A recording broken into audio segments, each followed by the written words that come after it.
छत्तीसगढ़ के बस्तर में पिछले 4 दशकों से नक्सलवाद अपनी जड़ें जमाए हुए है। बस्तर से नक्सलवाद को खत्म करने की जितनी कोशिश की गई, उतना ही नक्सलवाद फैलता चला गया। हालांकि कई इलाके ऐसे हैं जहां से नक्सलियों ने अपने गाड़े हुए तंबू उखाड़ लिए, या फिर ये कहें कि सुरक्षा बलों ने नक्सलियों के तंबुओं को उखाड़ दिया। छत्तीसगढ़ की नई सरकार ने अगले कुछ सालों में बस्तर से नक्सलवाद को खत्म करने का बीड़ा उठाया है। एक तरफ सुरक्षा बलों को फ्री हैंड दिया गया है, तो दूसरी तरफ सरकार नक्सलियों से बात करने के साथ ही सुझाव भी मांग रही है। पीड़ित पुनर्वास नीति का मामला अलग है, उसको वो सबकी जिम्मेवारी है। सरकार के साथ साथ समाज भी उस पर काम करे, ऐसी कोशिश करेंगे।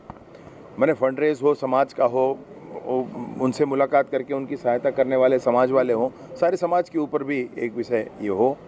और नक्सलियों के पुनर्वास की चिंता निसंदेह सरकार को ही करनी होगी, और उसके लिए तो हम लोगों ने अभी जाकर के सभी लोगों से चर्चा करके जो अंदर जाते हैं रिपोर्टिंग करने के लिए, उनके हाथ में भी वो विषय दे करके, जिसमें ईमेल आईडी है, जिसमें आपका गूगल फॉर्म है और रिटर्न फॉर्म भी है।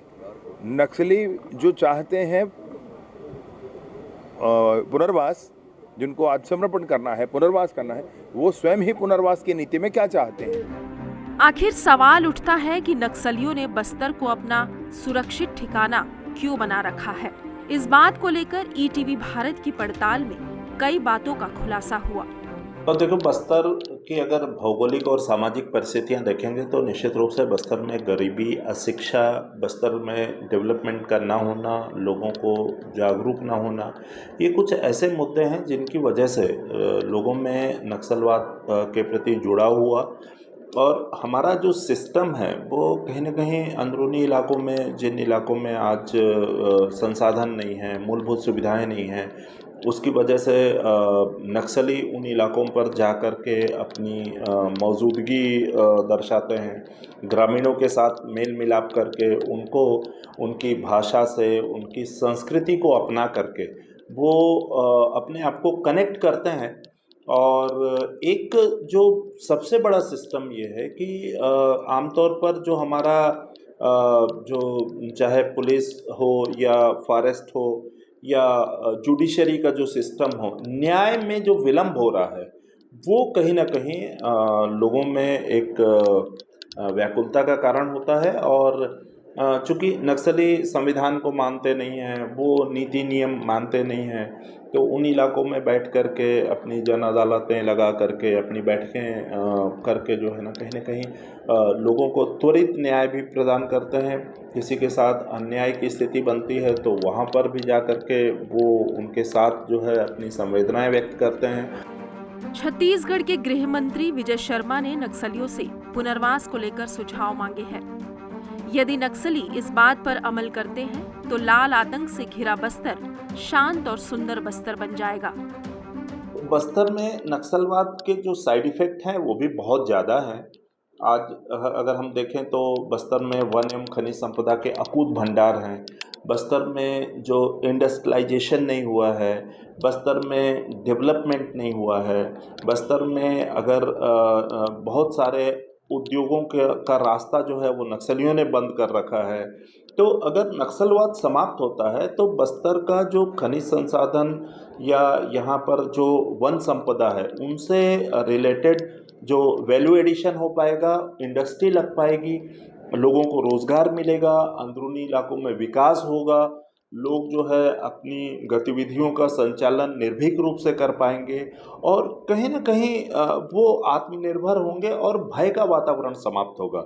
बस्तर में नक्सलवाद अगर ख़त्म होता है तो बस्तर एक बहुत बड़ा पर्यटन का केंद्र बन सकता है।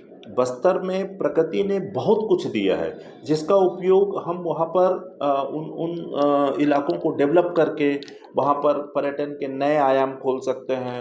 लोगों का आना जाना रहेगा, स्थानीय लोगों को रोज़गार मिलेगा, गाड़ियाँ चलेंगी और बहुत सारे वो एसेट जो नक्सलियों के कारण नहीं आ पाए हैं, मुझे लगता है नक्सलवाद की समाप्ति के बाद वो चीज़ें बस्तर को मिल पाएंगी और एक शांत बस्तर, सुंदर बस्तर की जो हम कल्पना करते हैं वो साकार हो पाएगा। छत्तीसगढ़ में साल 2024 में सरेंडर नक्सलियों की संख्या काफी बढ़ी है। सरेंडर करने के बाद उन्हें क्या फायदा मिल रहा है, ये उन्हीं से जानते हैं। मैं 2006 में नक्सल संगठन में जुड़ा था और नक्सल संगठन छोड़ने का मतलब प्रताड़ना के कारण ही मैं छोड़ा हूँ 2021 में। और शासन की पुनर्वास योजना के तहत मैं सुनता था, उसके हिसाब से ही मैं आके सरेंडर किया। तब से मुझे नौकरी मिला है, घर परिवार रहने के लिए घर दिया गया है शासन की तरफ से। और मेरे ऊपर भी इनाम था, वो भी इनाम मिला है। इनाम का राशि पूरा मिल गया जी हाँ। तो दिन रात को मतलब पुलिस के डर से इधर उधर भागना, खाना नहीं मिलता था और सही ढंग से अब आराम नहीं मिलता था। और बारिश के समय और गर्मी के समय भी कई तरह का सामना मतलब होता था। मैं बाकी नक्सल साथियों से यही निवेदन करना चाहता हूँ कि पुनर्वास योजना जो शासन लागू की है उसके तहत उन लोग भी आके मुख्य धारा में जुड़े। सरेंडर करने के पश्चात उनको प्रोत्साहन राशि 25,000 रुपये की प्रदान की जाती है। और जैसे नक्सली अगर हथियार के साथ समर्पण करता है तो हथियार की कैटेगरी के हिसाब से उसको पैसे दिए जाते हैं। जो उसका पद होगा नक्सल संगठन में, उस हिसाब से उस पर जो इनाम घोषित किया जाता है सरकार द्वारा, वो इनाम की राशि भी उस नक्सली को आत्मसमर्पण के बाद दी जाती है। और जैसे जो अन्य सुविधाएं हैं, जैसे राशन कार्ड हुआ, स्वास्थ्य योजना हुई, शिक्षा की, अपने बच्चों के लिए शिक्षा की योजना हुई, इन सभी योजनाओं का लाभ आत्मसमर्पण के पश्चात नक्सलियों को दिया जाता है। इसमें शासकीय योजना का भी प्रावधान होता है। पुलिस विभाग में या अन्य शासकीय विभाग में उसकी पात्रता के हिसाब से आत्मसमर्पित नक्सली को नौकरी भी दी जाती है।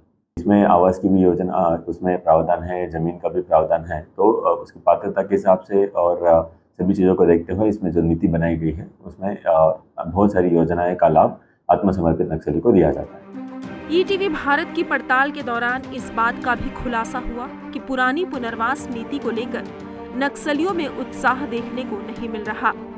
अब गृह मंत्री ने नक्सलियों के साथ ही बस्तर के जानकारों से भी सुझाव मांगा है। देखना होगा कि गृह मंत्री के सुझाव पर नक्सली क्या प्रतिक्रिया देते हैं। सुनील कश्यप, ईटीवी भारत, बस्तर।